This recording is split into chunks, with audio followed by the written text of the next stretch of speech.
Hello. Hello. Hello.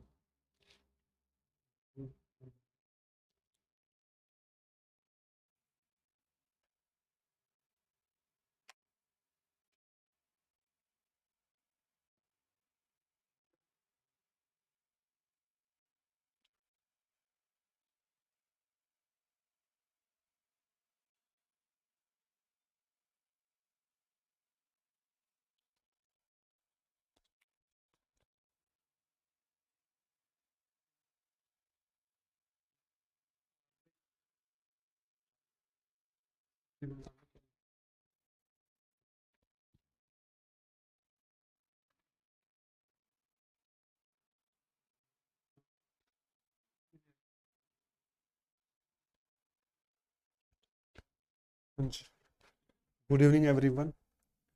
Good evening. इसमें कहाँ गया नोट? नोट सर्च करना पड़ेगा। गुड इवनिंग दोस्तों, स्वागत है आपका।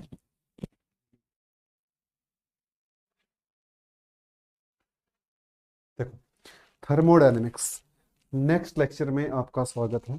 हम शुरू करते हैं। आवाज बताइए पहले तो, आवाज आ रही है सही से? आवाज सही से आ रही है क्या? आवाज सही से आ रही है क्या? आवाज सही से आ रही है? हम शुरू करते हैं यहाँ पर। पिछली क्लास में हम वर्क और हीट के बारे में बात कर रहे थे। वर्क और हीट के बारे में बात कर रहे थे। वर्क हीट के बारे में बात कर रहे थे। हमने कहा था हमने कहा था वर्क, और यहां पर मैं क्या लिखता हूं? हीट लिखता हूं। यहां पर मैं लिखता हूं हीट। वर्क को क्या बोला था? वर्क को बोला था ऑर्डर्ड फॉर्म ऑफ, ऑर्डर्ड। और ये क्या है? Disordered form. डिसऑर्डर्ड फॉर्म है। वर्क और हीट आपस में क्या होते हैं? इंटर कन्वर्टेबल होते हैं। Work and heat are interconvertible. लेकिन कभी भी कोई चीज प्रॉपरली ऑर्डर में रखी हुई है, मान लीजिए आपके कमरे में जो सामान है वो प्रॉपरली ऑर्डर में रखा हुआ है, तो उसको 100% क्या किया जा सकता है? डिसऑर्डर किया जा सकता है। लेकिन जो ऑलरेडी डिसऑर्डर्ड है उसको परफेक्टली उस ऑर्डर में लेकर आना नामुमकिन होता है। तो जब हीट वर्क में कन्वर्ट होगी तो 100% हीट का वर्क में कन्वर्जन पॉसिबल नहीं होता है। लेकिन जो वर्क है वो 100% हीट में कन्वर्ट हो सकता है। कोई ऑर्डर्ड फॉर्म है उसको 100% डिसऑर्डर, वो तो थोड़ा सा छेड़ते ही 100% डिसऑर्डर हो जाएगी। हाँ जी, good evening everyone, good evening. Good evening. देखो, वर्क को हीट से अगर देखते हो तो आप क्या करने जा रहे हो एक्चुअल में? अगर वर्क को हीट में कन्वर्ट करते हो तो आप करने जा रहे हो ऑर्डर्ड से डिसऑर्डर की तरफ, ठीक है? और अगर हीट को वर्क में देखते हो तो कहां जा रहे हो? डिसऑर्डर से ऑर्डर की तरफ, ठीक है? किसी भी डिसऑर्डर्ड फॉर्म को प्रॉपरली ऑर्डर में लेकर आना, 100% उसी ऑर्डर में लेकर आना क्या होता है? नामुमकिन होता है। कुछ ना कुछ लॉस हो जाता है। इस दौरान क्या होगा? जब हीट वर्क में कन्वर्ट होगी तो 100% कन्वर्ट नहीं होती, क्या हो जाता है? कुछ सम लॉसेस, कुछ लॉस वहां पर हो जाता है। लेकिन इसका कन्वर्जन 100% पॉसिबल है। इसका 100% जो कन्वर्जन है वो क्या है? पॉसिबल होगा, वो पॉसिबल होगा, ठीक है? अब मैं आगे बढ़ता हूं। मैं बात करता हूं इंटेंसिव एंड एक्सटेंसिव प्रॉपर्टीज की। मैं बात करता हूं intensive and extensive properties. Intensive and extensive properties. देखो भाई, फिजिकल प्रॉपर्टीज को, किसी भी सिस्टम की फिजिकल प्रॉपर्टी को दो हिस्सों में डिवाइड किया गया है। किसी भी सिस्टम की फिजिकल प्रॉपर्टीज को दो हिस्सों में डिवाइड किया गया है। डिपेंड करता है कि सिस्टम के ऊपर। अगर हम सिस्टम को डिवाइड करते हैं, अगर आपके पास इंटेंसिव से पता लग रहा होगा, इंटेंसिव से पता लग रहा होगा, इंटेंसिव से पता लग रहा होगा द प्रॉपर्टी, इंटेंसिव प्रॉपर्टीज, ऐसी प्रॉपर्टीज, इंटेंसिव से आई, इंटेंसिव से आई the properties which are independent of the amount, the properties which are, properties which are independent of amount, intensive से in, independent, independent of the, which are independent of the amount of substance, which are independent of the amount of, the amount of the substance, जो amount of substance या फिर matter के क्या हो, matter और substance की amount पर depend ना करती हो, उन्हें क्या कहा जाता है, उन्हें उन्हें कहा जाता है इंटेंसिव प्रॉपर्टीज। उन्हें क्या कहते हैं, उन्हें इंटेंसिव प्रॉपर्टीज कहा जाता है। ठीक है, फॉर एग्जाम्पल, उदाहरण के तौर पर temperature, pressure, temperature, pressure, example अगर बताऊं तो temperature, pressure, chemical potential,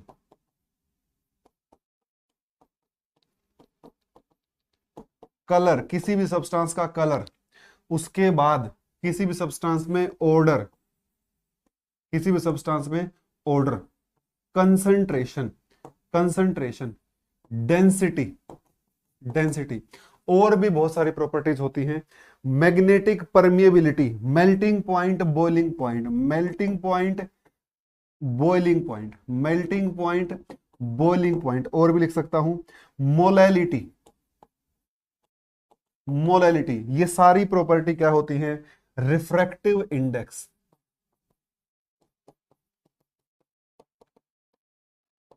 index, specific conductance,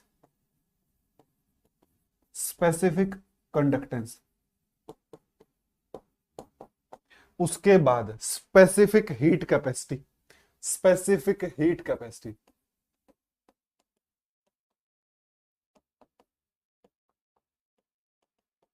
molar heat capacity, molar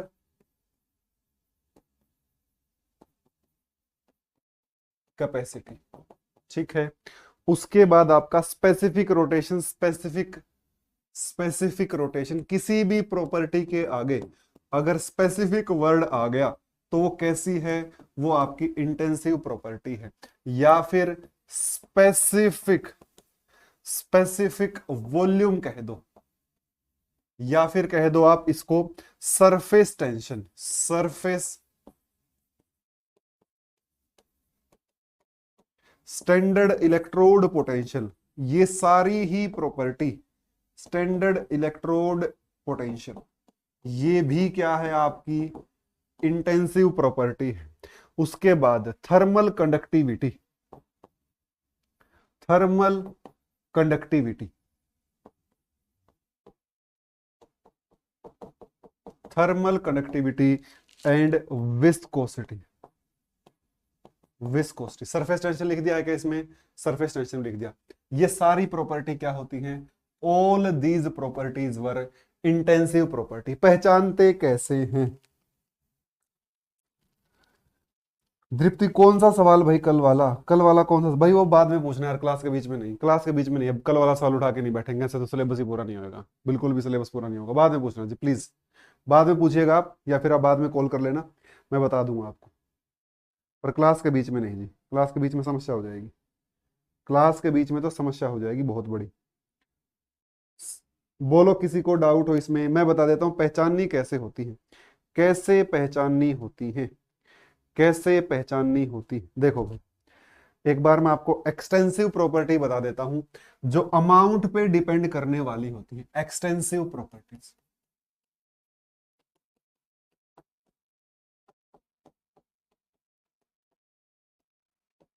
the properties which depend upon the amount of substance, the volume, specific volume भाई, specific लिखा, specific, specific, देखो the properties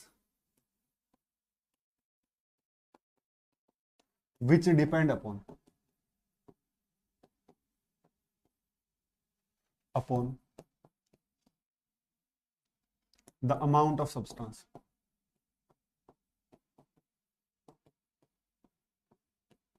ऐसी property जो amount पर depend करती है, ऐसी property जो अमाउंट पर डिपेंड करती है। देखो कैसे, जैसे फॉर एग्जांपल खुद अमाउंट, जैसे अमाउंट कह लो, मोल कह लो, अमाउंट, वॉल्यूम, मास, मास, उसके बाद होता है जी आपके पास, उसके बाद होता है जी आपके पास enthalpy, entropy gives free energy, enthalpy,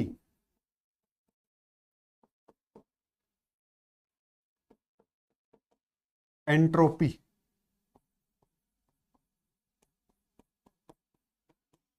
heat capacity, specific नहीं, general heat capacity gives free energy,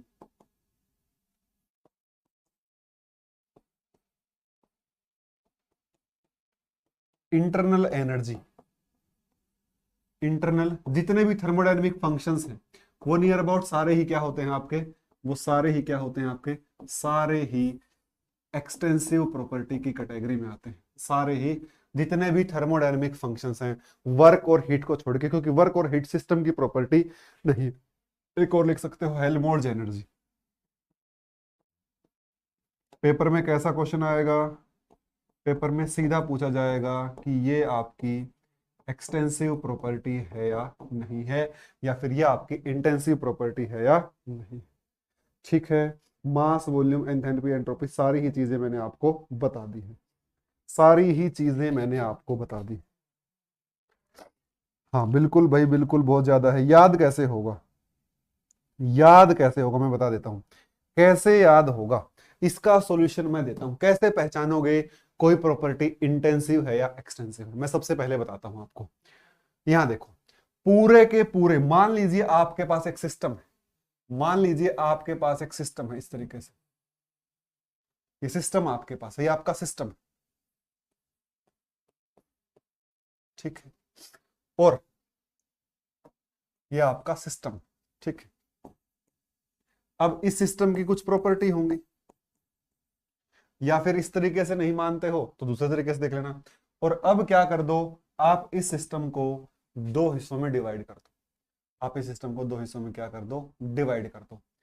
अब वो प्रॉपर्टी, इसको डिवाइड कर दो दो हिस्सों में, अगर डिवाइड करने के बाद, आफ्टर डिवाइडिंग, डिवाइड करने के बाद, डिवाइड करने के बाद the properties, the properties which remain same, same are intensive। जैसे क्या, टेम्परेचर, अगर यहां पर इस पूरे का टेम्परेचर 300 केल्विन है तो इस हिस्से का भी 300 केल्विन ही होगा, और इस हिस्से का भी 300 केल्विन ही होगा, कोई फर्क नहीं पड़ता। जैसे टेम्परेचर, जैसे कंसंट्रेशन, अगर यहां पर पानी था तो ये रहेगा, जैसे डेंसिटी, जैसे डेंसिटी, जैसे density, and the properties whose values get changed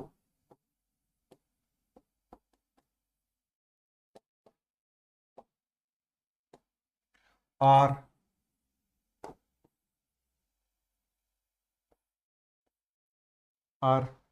extensive property. जिनकी वैल्यू चेंज हो जाएगी उन्हें क्या कहा जाएगा, एक्सटेंसिव प्रॉपर्टीज कहा जाएगा। फॉर एग्जांपल एक्सटेंसिव में आता है आपका वॉल्यूम, क्योंकि वॉल्यूम आधा हो जाएगा, मास, ये किस में आते हैं आपके, एक्सटेंसिव में आते हैं, क्योंकि आधा डिवाइड किया तो मास भी क्या हो जाएगा, आधा हो जाएगा। रिफ्रैक्टिव इंडेक्स दोनों का क्या रहेगा, चेंज रहेगा। मित्र सेन, पर यूनिट लेंथ या फिर पर यूनिट एरिया को क्या कहा जाता है, स्पेसिफिक कहा जाता है। और दो बातें और देखो, जैसा कि आपको पता है कि डेंसिटी क्या होती है, डेंसिटी बराबर मास अपॉन वॉल्यूम, मास बराबर डेंसिटी गुणा वॉल्यूम, लिख सकता हूं भाई ऐसा। तो यहां देखोगे मास क्या होता है, एक्सटेंसिव, ये क्या होता है, इंटेंसिव। और भाई ये क्या होता है, वॉल्यूम क्या होता है आपका, एक्सटेंसिव होता है। अगर आप किसी एक्सटेंसिव प्रॉपर्टी को इंटेंसिव से गुणा करोगे, अगर किसी एक्सटेंसिव प्रॉपर्टी को इंटेंसिव से गुणा करोगे तो आपकी आ जाएगी एक्सटेंसिव प्रॉपर्टी, या फिर कह दूं extensive by extensive. Extensive by extensive देखिए कौन, एक्सटेंसिव बाय एक्सटेंसिव क्या बनता है जी, आपका बनता है इंटेंसिव। कर ले,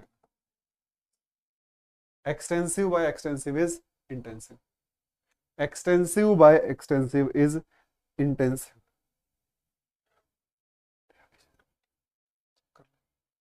ठीक है, ये आपका आ जाएगा आंसर।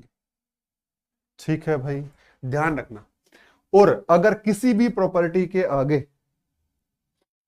कंसंट्रेशन कैसे इंटेंसिव, आगे नीचे जा, कंसंट्रेशन कैसे इंटेंसिव है भाई, मान लो आपके पास एक कंटेनर है भाई, इसमें 1 मोलर HCl है, ठीक है, 1 मोलर 200 ml क्या है, HCl है। वो 1 मोलर अगर मैं इसको 100 ml कर दूंगा, आधा कर दूंगा, तो भी तो क्या रहेगा, ये 1 मोलर ही रहेगा, कंसंट्रेशन थोड़ी ना चेंज हो जाएगी इसकी। इसको अगर दो हिस्सों में डिवाइड कर दूंगा, इसको अगर दो हिस्सों में कंटेनर को डिवाइड कर दूंगा, तो कंसंट्रेशन थोड़ी ना चेंज हो जाएगी इसकी, कंसंट्रेशन तो क्या रहेगी, सेम रहेगी।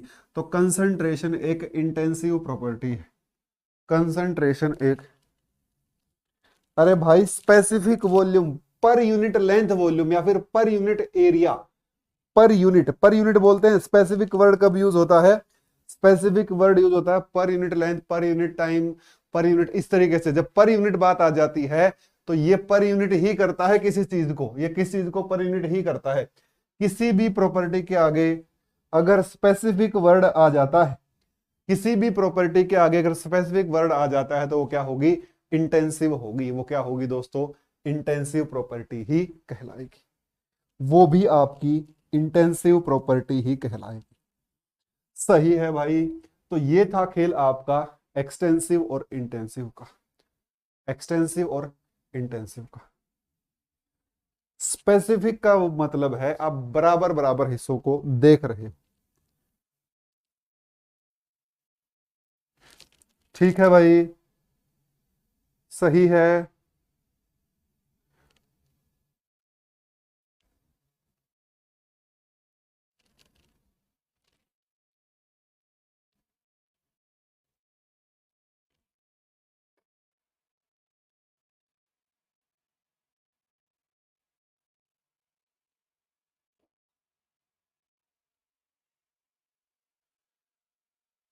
ठीक है, स्पेसिफिक वॉल्यूम के बारे में बताऊं क्या, बताओ भाई एक बार, क्या स्पेसिफिक वॉल्यूम के बारे में बताऊं क्या होता है।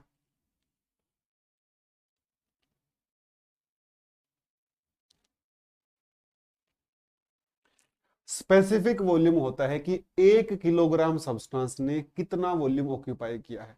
तो जो पानी है उसका 1 किलो वही सब्सटेंस उतना ही वॉल्यूम एक्वायर करेगा जितना दूसरा 1 किलो, जितना तीसरा 1 किलो, से क्या कहा जाए, स्पेसिफिक वॉल्यूम, स्पेसिफाइड कर दिया।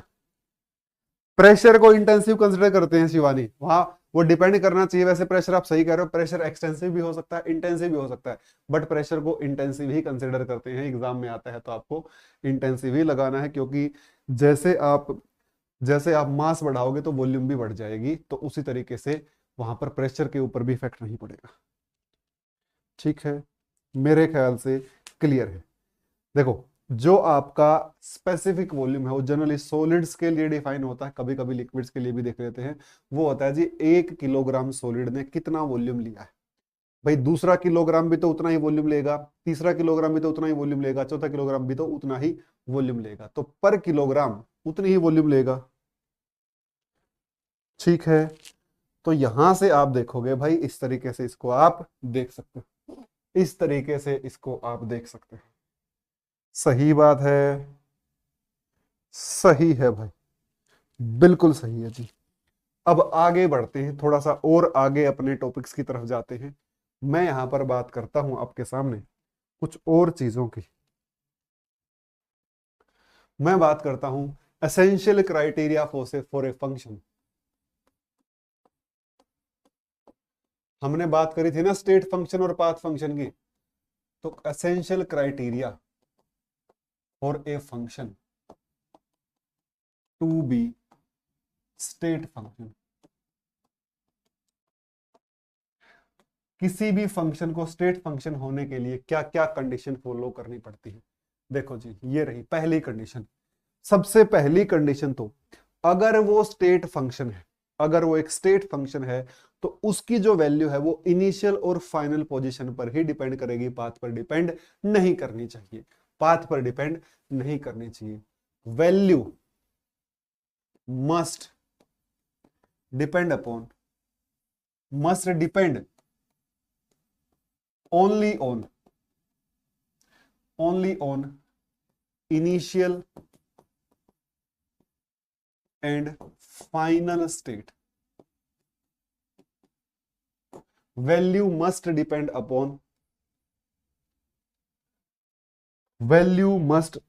upon the initial and final state. दूसरा, cyclic integral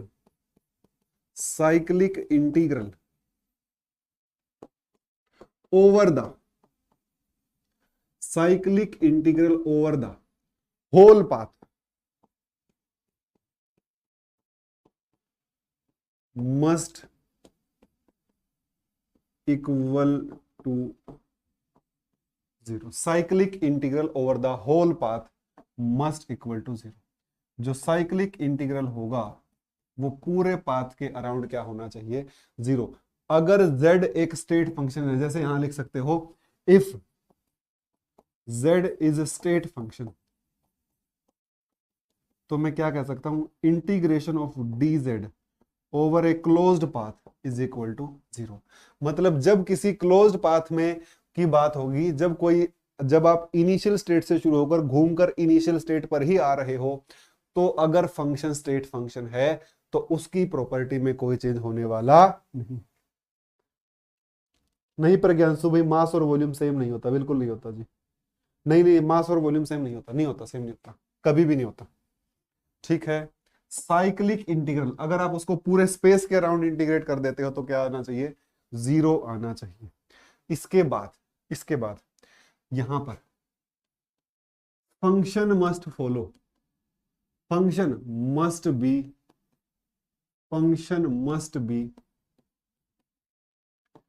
an exact, function must be an exact differential.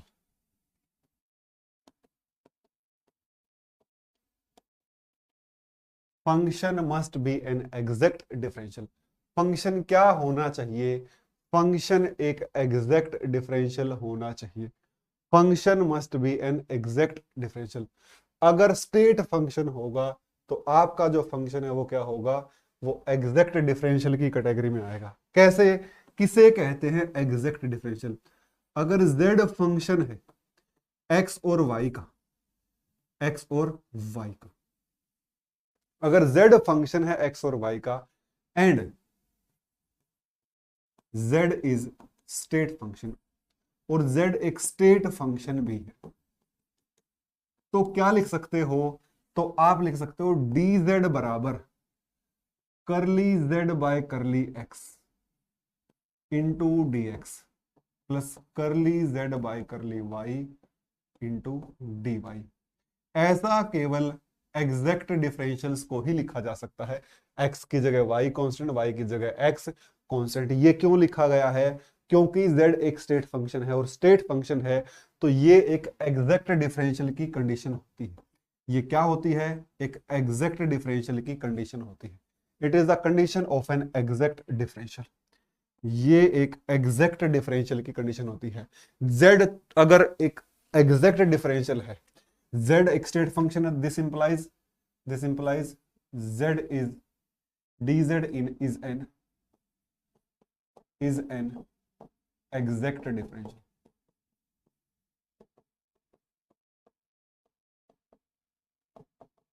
dz is an exact differential।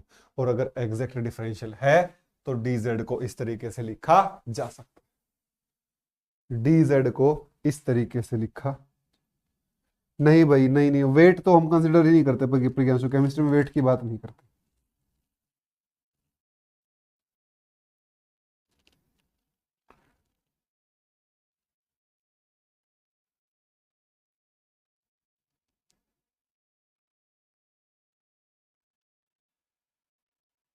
किसी को भी डाउट हो तो बोलो, किसी को भी डाउट हो तो बोल दो, किसी को भी डाउट हो तो बोल सकते हो।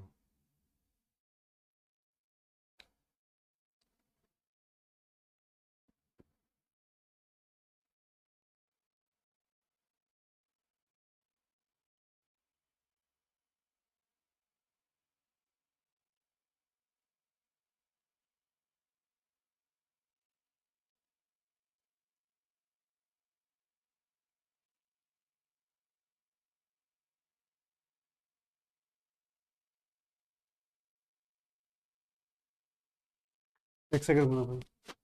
Hello, good evening. बोलो बोलो। 15 अप्रैल से।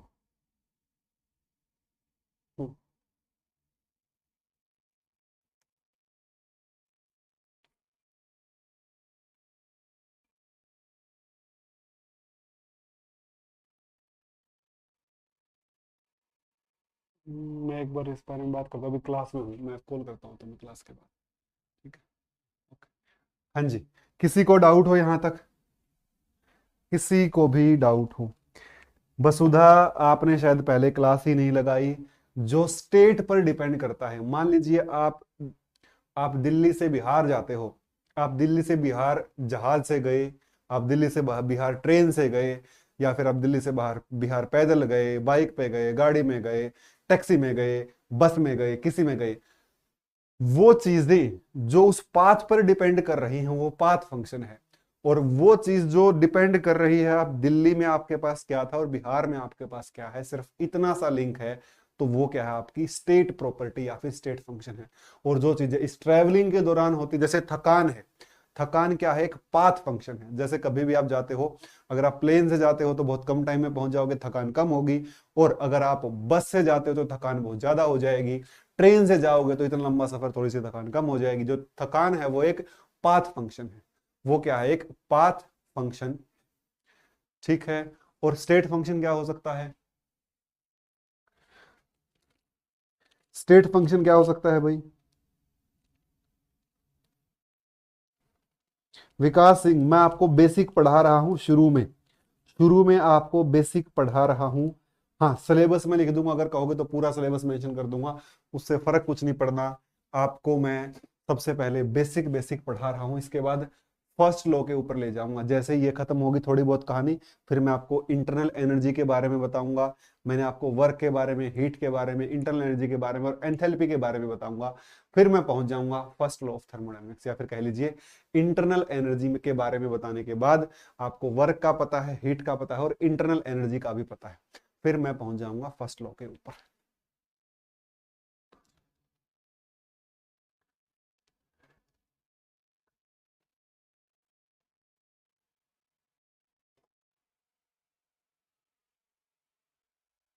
हाँ जी, बोलिए भाई। श्रद्धा मैं बता तो दूंगा, पर यहाँ बच्चों के हवाइयाँ उड़ जाएंगी, बच्चों की हवाइयाँ उड़ जाएंगी, नहीं तो मैं।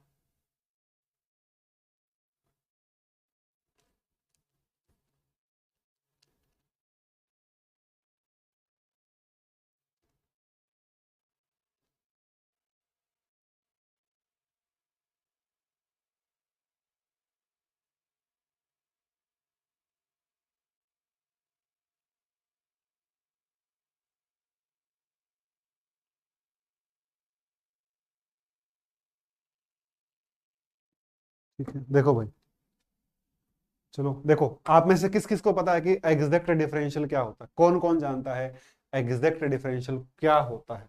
आप लोगों ने पढ़ा भी हुआ, ग्रेजुएशन में पढ़ा भी हुआ है। एग्जैक्ट डिफरेंशियल सबसे पहले फर्स्ट ईयर में यही आता है। कौन कौन जानता है?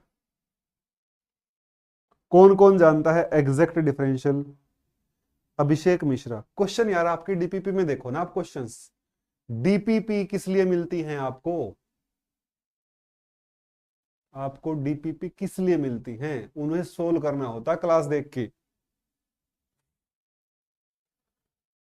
क्वेश्चन तो हजारों तरीके के बन सकते हैं इसमें से, क्या पता यही लाइन पूछ ले, क्या पता यही लाइन पूछ ले, क्या पता आपसे इसका आगे कहीं यूज पूछ ले, क्वेश्चन तो दुनिया भर के बन जाते हैं।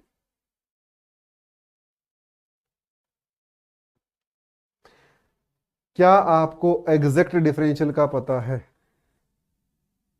हाँ करवाऊंगा ना अभिषेक, करवाऊंगा यार, इतने सवाल क्यों उठते हैं दिमाग में? नहीं नहीं नहीं नहीं नहीं, प्लीज पढ़िए भाई, जो पढ़ा रहा हूँ फालतू के सवालों में मत जाइए। क्या अभी मैंने खत्म कर दिया? मैं बताना चाहता हूँ, मैं बताना चाहता हूँ, मैथ में था बीएससी में, बिल्कुल भाई। एग्जैक्ट डिफरेंशियल वो होता है, ऐसी डिफरेंशियल इक्वेशन, एक ऐसी सिंपल डिफरेंशियल इक्वेशन जिसको आप बिना किसी स्पेशल मेथड की हेल्प से सोल्व कर सकते हो, जिसको आप डायरेक्टली सोल्व कर सकते हो, उसे कहा जाता है एग्जैक्ट डिफरेंशियल इक्वेशन। बिल्कुल जमेश जानता है, अनुराधा जानती है, शिवानी भी जानती है, मित्र सेन भूल गए। हाँ, एग्जैक्ट डिफरेंशियल इक्वेशन एक ऐसी डिफरेंशियल इक्वेशन जिसको आप बिना किसी स्पेशल टेक्निक की हेल्प से सोल्व कर सकते हो, उसे कहा जाता है एग्जैक्ट डिफरेंशियल इक्वेशन। और अगर कोई स्टेट फंक्शन है तो वो एक एग्जैक्ट डिफरेंशियल होगा, मतलब उसको एक सिंपल डिफरेंशियल फॉर्म में लिखा जा सकता है। उसके बाद दूसरी भाषा में मैं आपको समझाऊं तो एक 1 डिग्री की, देखो इसके ऊपर क्या है, इसकी डेल की पावर क्या है 1, यहां भी पावर क्या है 1, यहां भी क्या है 1, यहां भी क्या है 1 है। अगर यहां होता del square z by del x square और पीछे dx, तो आप इसको डायरेक्ट सोल्व नहीं कर पाते, डायरेक्ट सोल्व नहीं कर पाते, क्योंकि कितनी डिग्री की चलेगी, 2 डिग्री की इक्वेशन हो गई, इसको डायरेक्ट सोल्व किया नहीं जा सकता, तो ये एक एग्जैक्ट डिफरेंशियल इक्वेशन नहीं है। ठीक है भाई, ये मतलब होता है। उसके बाद मैं आगे बढ़ता हूं। यहां देखो भाई, function must follow Euler's theorem. Euler's theorem को क्या करना चाहिए? फॉलो करना चाहिए। बिल्कुल भाई, बिना एलिमिनेशन और ट्रांसफॉर्मेशन के जिसे सोल्व कर दिया जाए वो एक एग्जैक्ट डिफरेंशियल इक्वेशन होती है। बिना एलिमिनेशन और ट्रांसफॉर्मेशन के जिसे सोल्व कर दिया जाए वो एक एग्जैक्ट डिफरेंशियल इक्वेशन होती है। बिल्कुल सही बात है। It must follow the Euler's theorem. इसका अगला स्टेप होती है कौन? Euler's theorem. एक मिनट जी, एक मिनट।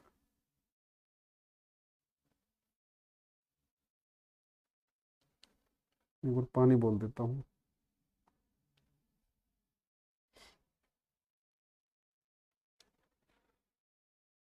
अरे बड़ा सिंपल है, क्यों कंफ्यूज हो रहे हो? बहुत सिंपल है, फालतू में तुम्हें माहौल बनाने से मतलब होता है। वो तुम मैक्स एकेडमी मत बनाओ भाई, खामखाई का माहौल कुछ नहीं, इसमें बहुत फालतू है। जब मैंने आपको ये बता ही दिया कि ये स्टेट होता है, पाथ होता है, फिर क्यों टेंशन ले रहे हो? क्यों फालतू माहौल बनाते हो, क्यों माहौल काटते हो फ्री फंड में? इधर देखो बोर्ड पे, यूलर्स थ्योरम देखो। यूलर्स थ्योरम कहती है कि भाई अगर z फंक्शन है x का और y का, और z एक स्टेट फंक्शन है, z एक क्या है? स्टेट फंक्शन है, तो मैं z को इस तरीके से, इससे बड़ी नहीं मिली, ठीक है, ये मैं क्लास के बाद देता हूँ फिर।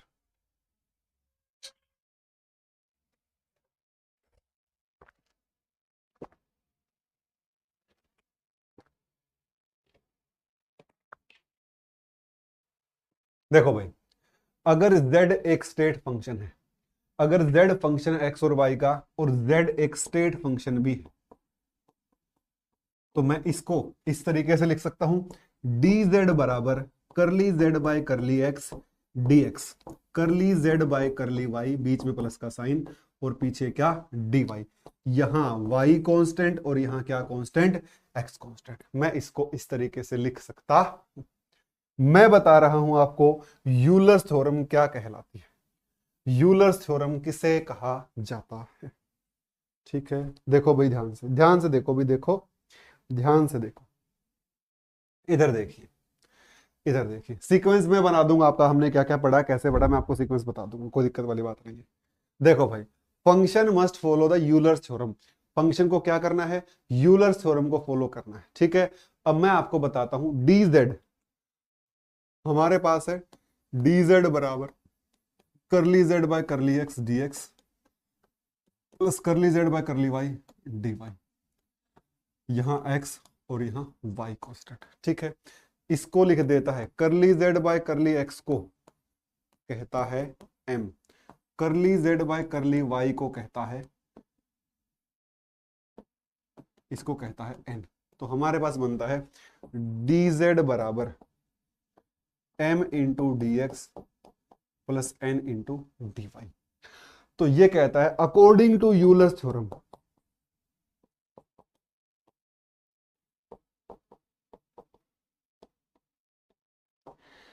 करली एम बाय करली वाई, देखो जो एक्स के साथ है उसका वाई के रिस्पेक्ट में, और जो वाई के साथ है उसका एक्स के रिस्पेक्ट में, जो डिफरेंशिएशन है वो क्या होना चाहिए, बराबर होना चाहिए। ये कौन कहता है, ये आपको यूलर थ्योरम कहती है कि ये होना ही चाहिए। ये कब होना चाहिए, अगर z स्टेट फंक्शन है तो ये होना ही। Video freeze, video stopped, please check, please check, I will check, I will check दोस्तों, रुक जाओ। वीडियो स्टॉप्ड, अरे यार ये भी महान ही है भाई, जल्दी वीडियो तो।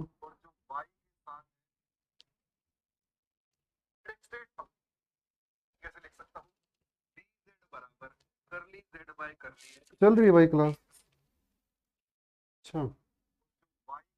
एक मिनट भाई रे, ये क्या हो गया यार।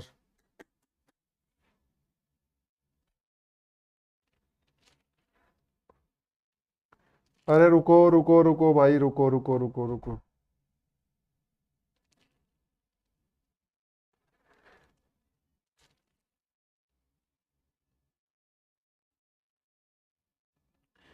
वीडियो रुक गई, एक बार आना ऊपर, आवाज जा रही है पर वीडियो रुक गई।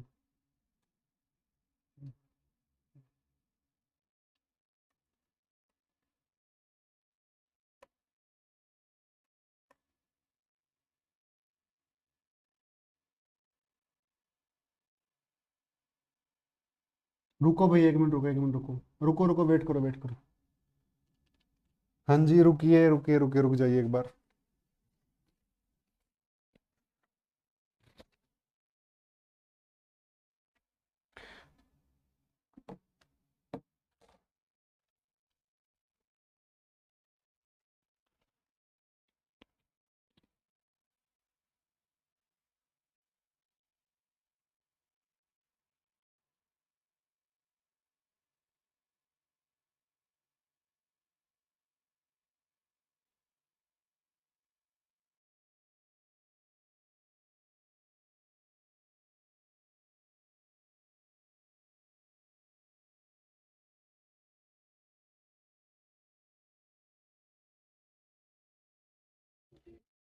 भाई चेक करना एक बार, आवाज आ रही है क्या आप लोगों को भी, और वीडियो भी देख लो, आवाज तो आ ही रही थी पहले भी।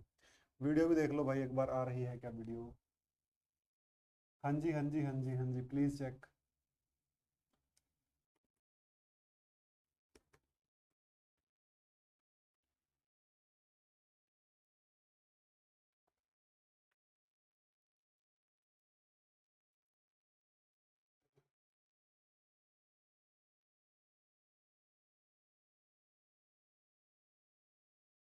नाउ, ना ना ना, एंड कैसे कर दो, एंड कर दो, कल पढ़ाना।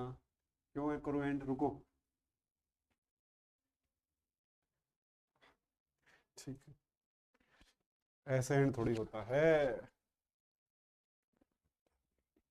इसको तो पढ़ ही लेते हैं भाई। चल गई चल गई चल गई चल गई, आई आई आई, ठीक है। देखो दोबारा पढ़ाता हूँ भाई, इस स्लाइड को ही डिलीट किए देता हूँ, दोबारा लिख देंगे, कोई समस्या नहीं। हाँ जी, ये रहा। देखो यहां तक तो सुना ही होगा, यहां तक सुना होगा आप लोगों ने, ठीक है भाई। देखो पहले क्या बोला गया, z क्या होना चाहिए, एक एग्जैक्ट डिफरेंशियल होना चाहिए। तो ये कहना चाहता है हम z को हम एक ऐसी इक्वेशन की फॉर्म में लिख सकते हैं जिसको बहुत इजीली सोल्व किया जा सकता है, ठीक है, बिना किसी एलिमिनेशन के या फिर बिना किसी अलग तरीके की रूल या फिर मैनिपुलेशंस किए हुए, ठीक है, जिसको डायरेक्टली सोल्व किया जा सकता है। फिर कहता है कि अगर z एक स्टेट फंक्शन होगा, अगर ओके मांशु, देखो भाई, अगर z एक स्टेट फंक्शन होगा तो उसको यूलर थ्योरम को भी क्या करना होगा, फॉलो करना होगा, या फिर मैं कह दूं अगर वो एक स्टेट फंक्शन है तो वो यूलर थ्योरम को फॉलो करेगा ही करेगा। यूलर थ्योरम क्या कहती है, देखो मैंने मान लिया z फंक्शन है x और y वेरिएबल का, जैसे टेम्परेचर फंक्शन होता है प्रेशर का और वॉल्यूम का, ठीक है, तो z एक स्टेट फंक्शन है, अगर स्टेट फंक्शन है तो एग्जैक्ट डिफरेंशियल होगा, ऐसे में उसको लिख सकता हूं, ऐसे में उसको लिख सकता हूं। तो मैं दोबारा लिखता हूं dz बराबर curly z by curly x dx, यहां क्या y plus curly z by curly y, यहां क्या x और पीछे क्या dy, ठीक है। तो यहां पर आपको पुट करना है करली z by curly x, y constant को m, और curly z by curly y और x कांस्टेंट को क्या, इसको पुट करना है, इसको पुट करना है जी, ठीक है। इसको तो m और इसको n पुट कर दोगे तो dz जो है वो बनेगा m dx plus n into d y, n into d y. अब यूलर थ्योरम कहती है दोस्तों, अब now according to Euler theorem mathematics में यूज करी जाती है, किसी भी फंक्शन को अगर स्टेट फंक्शन प्रूव करना हो तो हम कैसे चेक करते हैं, यूलर थ्योरम की हेल्प से ही क्या किया जाता है, उसको चेक किया जाता है। देखो कैसे होगा चेक, मैं बता देता हूं। यूलर थ्योरम कहती है m का डिफरेंशिएशन तो y के रिस्पेक्ट में और n का x के रिस्पेक्ट में क्या होना चाहिए, बराबर होना चाहिए। करली m by curly y x constant और करली n by curly x y constant पर क्या होने चाहिए दोस्तों, बराबर होने चाहिए। क्योंकि अगर ऐसा होगा तो ही ये इक्वेशन सोल्व हो पाएगी, नहीं तो इक्वेशन सोल्व नहीं हो पाएगी। किसी ने गणित में पढ़ा हो तो उसको पता होगा कि अगर ऐसा होगा तो ही ये एग्जैक्ट डिफरेंशियल इक्वेशन है, तो ही ये इजीली सोल्व हो पाएगी। कोई बात नहीं, कोई बात नहीं, मैं बता देता हूं, आगे बढ़ता हूं। अब यहां देख भाई, करली बाय करली बाय, करली बाय करली बाय, अब m की वैल्यू क्या है, m तो करली z बाय करली x है, करली z बाय करली x है, यहां y कांस्टेंट और पूरे के बाहर x कांस्टेंट, ये बराबर होना चाहिए, ये बराबर होना चाहिए किसके, करली बाय करली x, n की वैल्यू करली z बाय करली y, यहां x कांस्टेंट और यहां y कांस्टेंट, क्या ये बराबर हैं, बोलो। बिल्कुल अलजेब्रा में थे, बिल्कुल, क्या ये बराबर है भाई, क्या ये बराबर है, अभी तक ये बराबर नहीं है, मतलब, लेकिन अगर ये बराबर तभी होंगे जब z क्या होगा, स्टेट फंक्शन होगा। ये बराबर, अगर ये बराबर आ रही हैं, अगर ये बराबर आ रही हैं, if these are equal, if these are equal, then z is a state function. अगर ये बराबर हैं तो z क्या होगा, स्टेट फंक्शन होगा, अदरवाइज स्टेट फंक्शन नहीं होगा, अदरवाइज वो स्टेट फंक्शन नहीं होगा। समझाए देता हूं दोस्तों, ये बराबर होने का मतलब क्या, व्हाट डज इट मीन, इसका मतलब क्या है, इसका मतलब है कि देखिए भाई, ये बराबर है, मैं लिख लेता हूं दोबारा से, यहां लिखो भाई, नोट कर लेना इसको, इसको हम यूज करेंगे एक जगह पर, आगे जाके जब हम गिब्स हेल्महोल्ट्ज इक्वेशन पढ़ेंगे ना, तब मैं इसको एक बार यूज करूंगा, ठीक है। मैं कह दूंगा कि z तो एक स्टेट फंक्शन हुआ करता था, और मैं ऐसी कहानी वहां पर गा सकता हूं, कैसे, ये बराबर कब होंगे, कब होंगे ये बराबर, constant y constant x is equal to del by del x, curly z by curly y, पीछे x और यहां y। अगर z स्टेट फंक्शन है तो ये बराबर है, अगर z एक, if z is state function,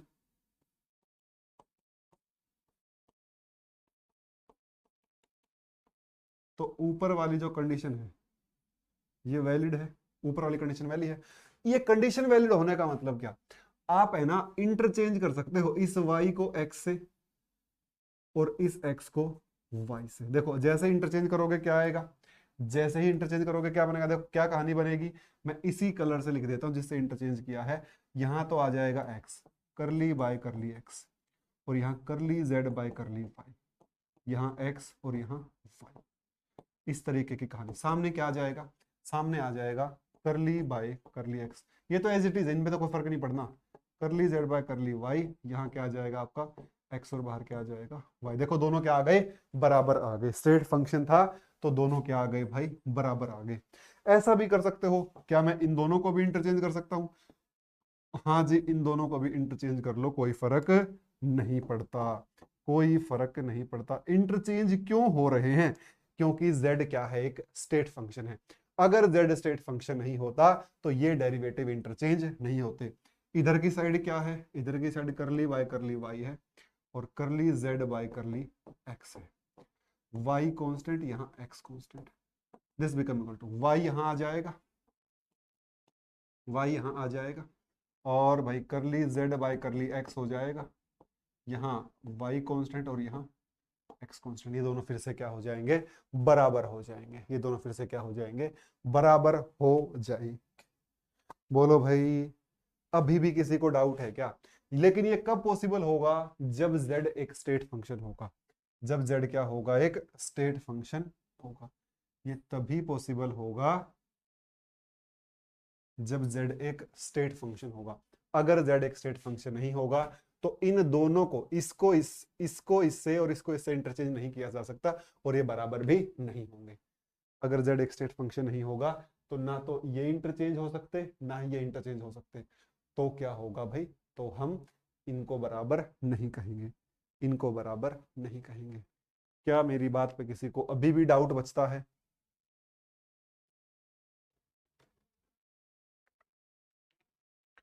बोलो जी।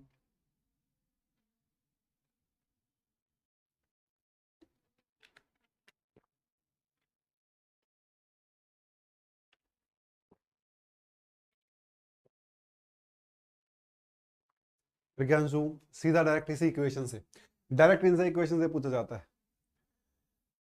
डायरेक्ट इक्वेशन से। इसका आगे यूज होगा इसलिए बता रहा हूँ, इसको तो मैं बताता भी नहीं वैसे, क्योंकि ये जनरली थर्मोडायनेमिक्स से पढ़ाया जाता है, लेकिन बहुत जगह यूज होता है। क्यों? कभी कभी तो यूज होता है कि भाई जेड एक स्टेट फंक्शन है, तो कहीं भी हम डेल्टा एच को, डी एच को, डी यू को, डी जी को इस तरीके से मेंशन कर देते हैं। जैसे गिब्स ड्यूहम इक्वेशन होती है वो इसी तरीके से आती है। तो इसलिए बताया जा रहा है कि भाई ऐसा होता है क्योंकि वो स्टेट फंक्शन होते हैं। ये इसलिए बताया जा रहा है क्योंकि आगे यूज होगा, क्योंकि आगे यूज होगा। ठीक है, देखिए एक और चीज आप कह सकते हो।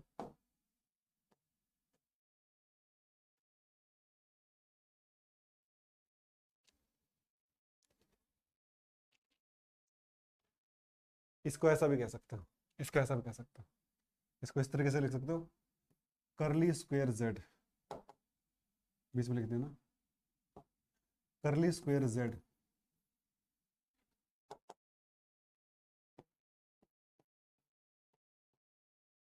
Must equal to curly square Z.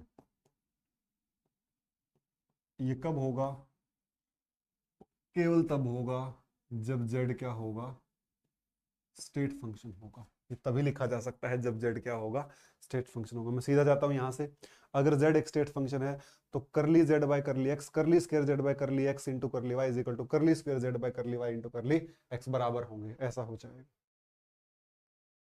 अरे भाई विकास, जब यूज होगा ना,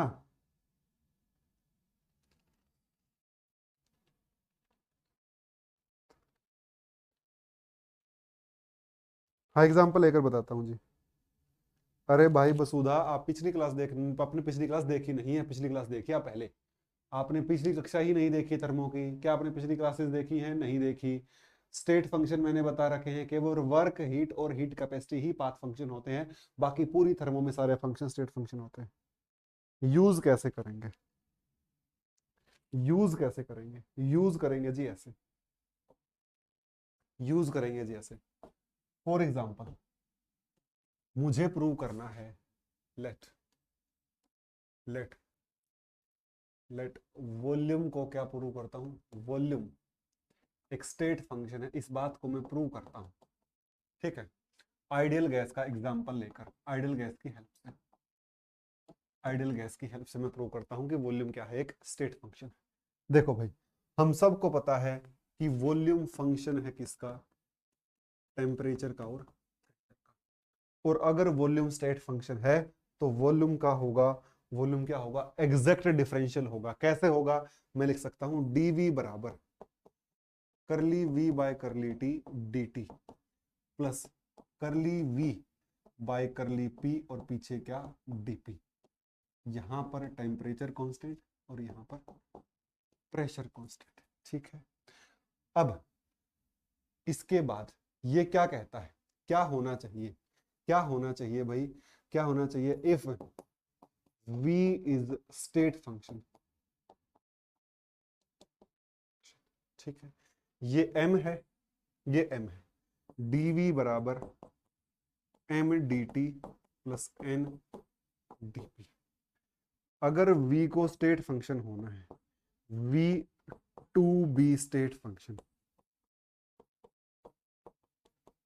यूलर थ्योरम कहती है कि जो डेल m है curly m by curly p constant temperature पर बराबर होना चाहिए curly n by curly t at constant pressure. ये होना ही चाहिए इक्वेशन 1, इक्वेशन 1 ऐसा होगा तो ये क्या होगा, एक स्टेट फंक्शन होगा। यही हमने कहा भी था पीछे। देखो भाई, मैं लेता हूं ideal gas, ideal gas PV is equal to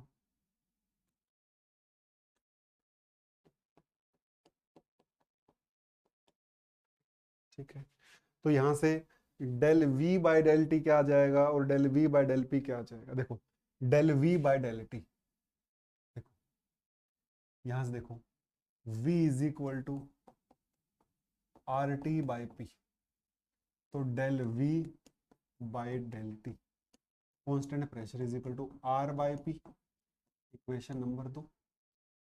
तो एक्चुअल में del v by del T क्या है, del v by del t m की वैल्यू है, तो m की वैल्यू आ जाती है r बाई पी, m की वैल्यू आ जाती है r बाई, ठीक है, या फिर v बाई टी कर लो, del v by del T बराबर r बाई पी। उसके बाद pv is equal to are T है। अब मुझे चाहिए भाई v का प्रेशर के रिस्पेक्ट, तो यहां से this implies v is equal to R T by p है, तो यहां से क्या आ जाएगा, del v by del p is equal to del by del p r T by p, और यहाँ क्या आएगा कांस्टेंट टेम्परेचर, यहाँ क्या आएगा constant temperature, del v by del p, del by del p v is equal to R T by p। देखो भाई क्या कहता है, टेम्परेचर कांस्टेंट और आर बी, टेम्परेचर तो कांस्टेंट मान रहा है ना, तो यहां से क्या आएगा, this implies del v by del p constant temperature बराबर, ये क्या होगा, देखो आर कांस्टेंट बाहर और टेम्परेचर कांस्टेंट भी कहां आ जाएगा, बाहर, तो ये आ जाएगा आर टी तो बाहर, del by del p of 1 by p, temperature constant. तो 1 अपॉन पी का क्या होता है, देखो आपको मैं बता देता हूं आपकी नॉलेज के लिए, del by del x of, del by del x of 1 by x, ये होता है जी -1 upon x square, -1 upon x, ये इसी के बराबर होता है, ये इसी के बराबर होता है, -1 अपॉन एक्स स्क्वायर के बराबर होता है, ठीक है। तो ये आ जाएगा -1 upon P square. So N बराबर del V by del P at constant temperature बराबर minus R T upon P का स्क्वायर, इक्वेशन नंबर 3। अब क्या करना है, m का डिफरेंशिएशन तो प्रेशर के रिस्पेक्ट में, ये रहा m, मतलब जब m का प्रेशर के रिस्पेक्ट में डिफरेंशिएशन करोगे तो वो किसके बराबर आना चाहिए भाई, वो आना चाहिए जब n का t के रिस्पेक्ट में करोगे उसके बराबर। देखते हैं, देखो ये m है, ठीक है, यहां पर देखो डेल m, कलर चेंज कर देता हूं, del m by del p temperature constant is equal to del by del p r by p temperature constant, तो r बाहर और डेल p भी किसका हो जाएगा, del p, del by del p of 1 by p is equal to, this is equal to minus are by P square minus are by P square, equation number 4। Equation number 4। इसी तरीके से जब आप del N by del T को करोगे constant pressure पर, ये आ जाएगा del by del T minus R T by P square. Temperature del T by del T 1 हो जाएगा, ये आ जाएगा आपका minus are by P square. Equation number 5। 4 बराबर है 5 के, hence v is state function. v is state function, hence जो v है वो क्या है आपका स्टेट फंक्शन है। हेंस ये क्या है आपका state function.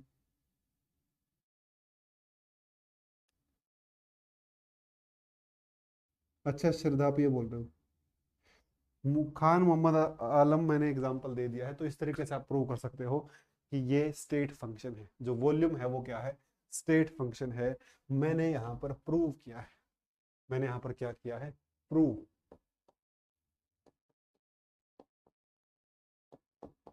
Volume is a state function, prove that volume is a state function. I think मेरी बात आपको क्लियर होगी। क्लियर है क्या आपको बात?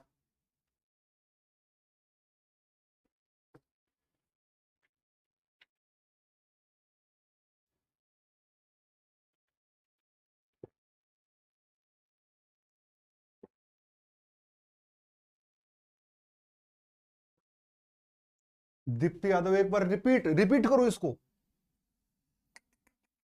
अरे भाई डिफरेंशिएशन है यार, कुछ नहीं है इसमें, खाम खामे तुम डाउट कहाँ है ये बताओ यार। रिपीट थोड़ी होता है हर चीज का। आप आपने 2 दिन से आप ये कहते हो सर रिपीट रिपीट, अरे भाई पूरे डेरिवेशन हुआ करते हैं, कैसे रिपीट? रिपीट तो आप क्लास को दोबारा भी देख सकते हो, अगर आपको रिपीट ही करवाना दोबारा भी आप क्लास देख, आप 5 बार क्लास देखो, चाहे आपको कोई रोक थोड़ी रहा है। रिपीट डाउट बताइए कहाँ डाउट है, डाउट पूछा जाता है। आप कहोगे जी पूरी क्लास दोबारा पढ़ा दो, पॉसिबल नहीं है वो तो जी, वो कभी पॉसिबल नहीं होता। ठीक है भाई, तेज बोलूंगा। दीप्ति भाई कहाँ डाउट है, एक और उदाहरण लेकर दीप्ति मैं समझाता हूँ आपको, इतना मैं जरूर कर सकता हूँ भाई, इतना मैं जरूर कर सकता हूँ। एक और उदाहरण मैं ले सकता हूँ आपका। ये क्या होगी, स्लाइड आगे पीछे होगी क्या? हाँ अब ठीक है।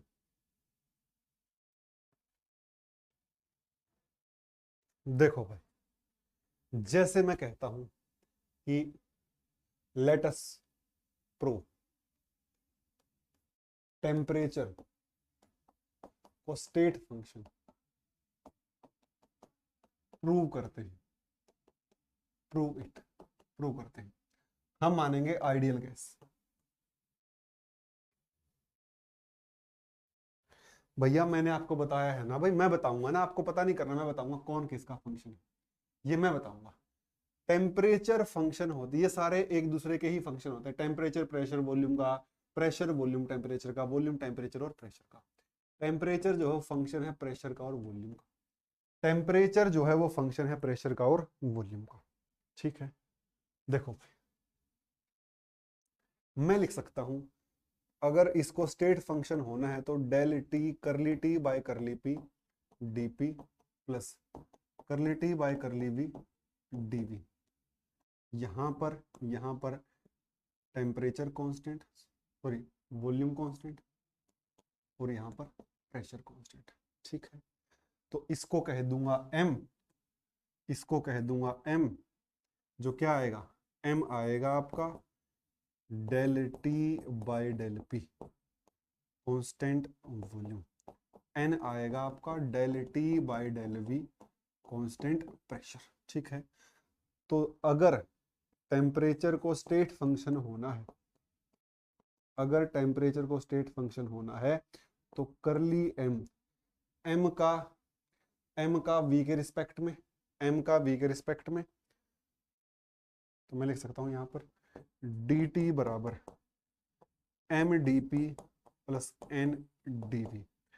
अगर टेम्परेचर को स्टेट फंक्शन होना है तो भैया डेल एम, एम का तो वॉल्यूम के रिस्पेक्ट में, और भाई एन का प्रेशर के रिस्पेक्ट में क्या होना चाहिए, बराबर होना चाहिए।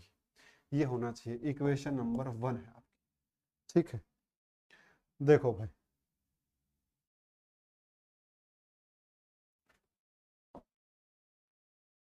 देखो यार, इतना स्ट्रेस मत लो, पहले तो माइंड को ठीक करो थोड़ा सा, फिर पढ़ो। देखो, अब क्या करना है भाई, सबसे पहले तो m की वैल्यू निकालनी होगी। आपको पता ही है कि आइडियल गैस पीवी बराबर आरटी होता है। तो m की वैल्यू क्या है, m है आपका del t by del p, volume constant. ठीक है, लिख दो भाई, del by del p. T की वैल्यू क्या आएगी, पीवी बाई आर,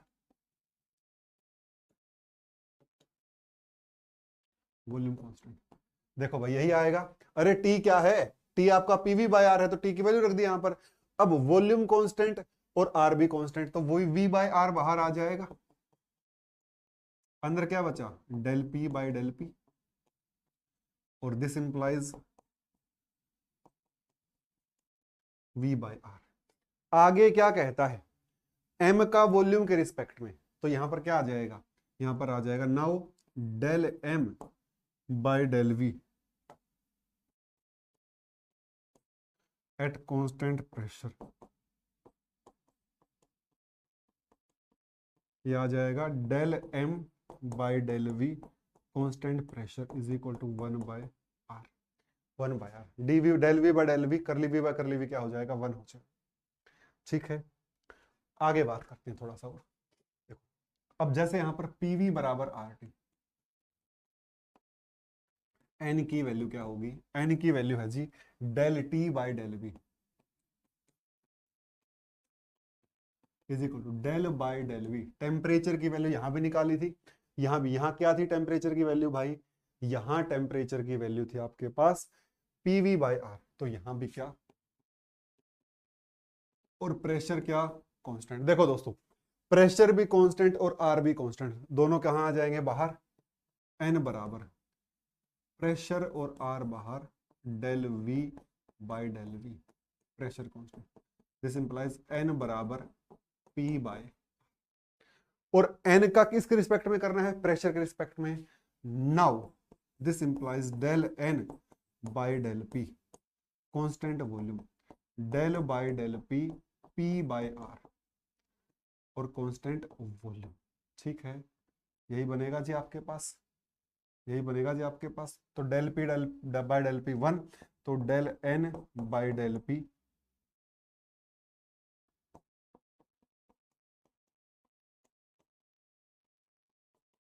1/r। तो यहां से क्या पता लगता है, ये आपकी इक्वेशन नंबर 2, ये 3, फ्रॉम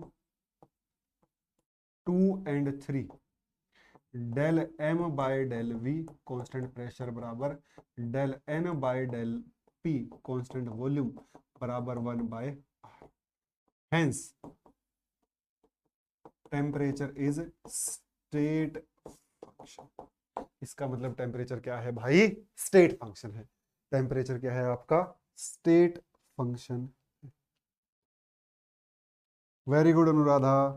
प्रज्ञांशु बाजपेयी पूछ रहे पहली इक्वेशन, भाई एक इक्वेशन में क्या दिक्कत, देखो एम का, देखो याद करो, पीछे पीछे याद करो, पीछे दूर मत जाओ।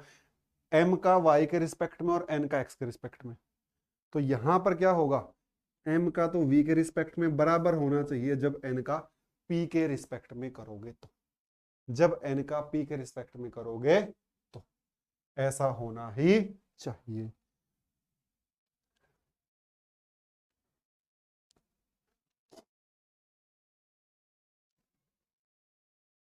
नहीं भाई नहीं श्रद्धा, ना ना ना ना ना ना ना ना ना ना ना ना। अरे सुनो, सुनो भाई सुनो, देखो अगर आपको del t by del v निकालना है कांस्टेंट प्रेशर पर, और पीवी बराबर आर टी होता है, और ये टी बाय वी क्या आ जाएगा, पी बाय आर आ जाएगा। तो आप कह रहे हो कि क्या आप टी बाई वी की वैल्यू नहीं रख सकते, आप क्या रखोगे फिर, अगर टी बाई वी रखोगे तो यहाँ del P by del r रह जाएगा। नहीं, गलत है। T/V की वैल्यू नहीं पुट करनी भाई, मैथमेटिक्स नाम की भी कोई चीज होती है, गलत है ये तरीका। केवल ऊपर वाली टर्म की वैल्यू पुट की जाती है, बाकी किसी की वैल्यू पुट नहीं की जाती। वो तो डिपेंडेंट वेरिएबल है। हो गया दीप्ति, आपको क्लियर? ठीक है दीप्ति, आप एक बार घर पर भी चेक कर सकते हो अगर आपको थोड़ा सा मैथमेटिक्स अपना ठीक करना है। वॉल्यूम मैंने बता दिया, आप घर पे कर लेना। जो प्रेशर है वो स्टेट फंक्शन है, ये आप लोग घर पे प्रूव कर लोगे। और प्रेशर फंक्शन होता है किसका? टेम्परेचर का और वॉल्यूम का। Pressure is function of temperature and volume. Pressure जो है वो फंक्शन होता है टेम्परेचर और वॉल्यूम। प्रभात क्रूज क्रूज देखो, टेम्परेचर, प्रेशर और वॉल्यूम ये सारे एक दूसरे के फंक्शन होते हैं, एक दूजे के फंक्शन होते हैं, एक दूसरे पर डिपेंड करते हैं। एक दूसरे पर फंक्शन कह लीजिए या फिर एक दूसरे पर और एक दूसरे पर डिपेंडेंट होते हैं।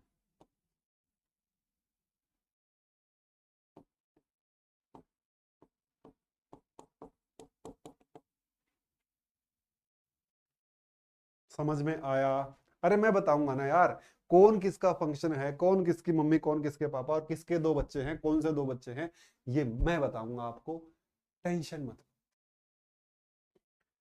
क्या क्लियर है? बोलो यस। कल भी आपकी एक सुबह ग्रुप थ्योरी की क्लास होगी, शाम में थर्मो की क्लास होगी, ठीक है? तो धीरे धीरे हम लोग का टॉपिक कवर अप कर लेंगे। लंबी क्लास भी नहीं ले रहा हूँ मैं जानबूझ की, छोटी ही क्लास ले रहा हूँ।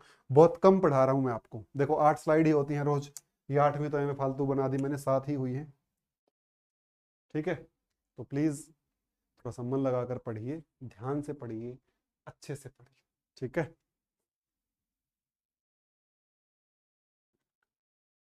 और कोई समस्या है तो बताइए।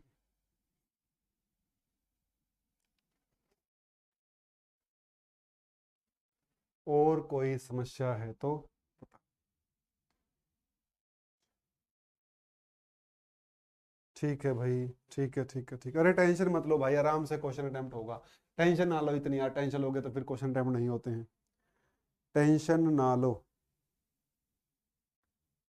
ठीक है? क्लियर है भाई मेरी बात? क्लियर है आपको मेरी बात? ठीक है, धन्यवाद आपका, शुक्रिया, शुक्रिया, शुक्रिया। ठीक है, थैंक यू सो मच।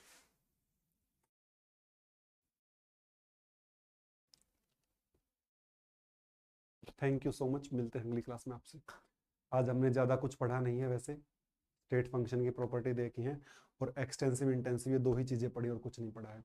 कल वाली क्लास में हम लोग बढ़ जाएंगे आगे, इसके साइक्लिक रूल या फिर और थर्मोडायनेमिक कोफिशिएंट्स, उसके बाद सीपीसीवी की तरफ बढ़ जाएंगे, ठीक है? Thank you. कल वाली थर्मो की स्लाइड हो जाएंगी अपलोड। भाई मोल कॉन्सेप्ट की क्लास स्मृति भाई ऐसे तो नहीं, केवल बाकी अभी विल ट्राई के जल्दी करवाते हैं मोल कॉन्सेप्ट की क्लास की। अभी रुक जाइए, थोड़ा सा रुकिए, ठीक है? एक बार मेन टॉपिक पे हमारा ज़्यादा जोर है, छोटे टॉपिक पे ज़्यादा जोर है नहीं। अभी मोल कॉन्सेप्ट इतना कहीं आता ही नहीं है, कहीं नहीं आता इतना, बट ठीक है हम करवा देंगे, उसके ट्राई करेंगे। Thank you.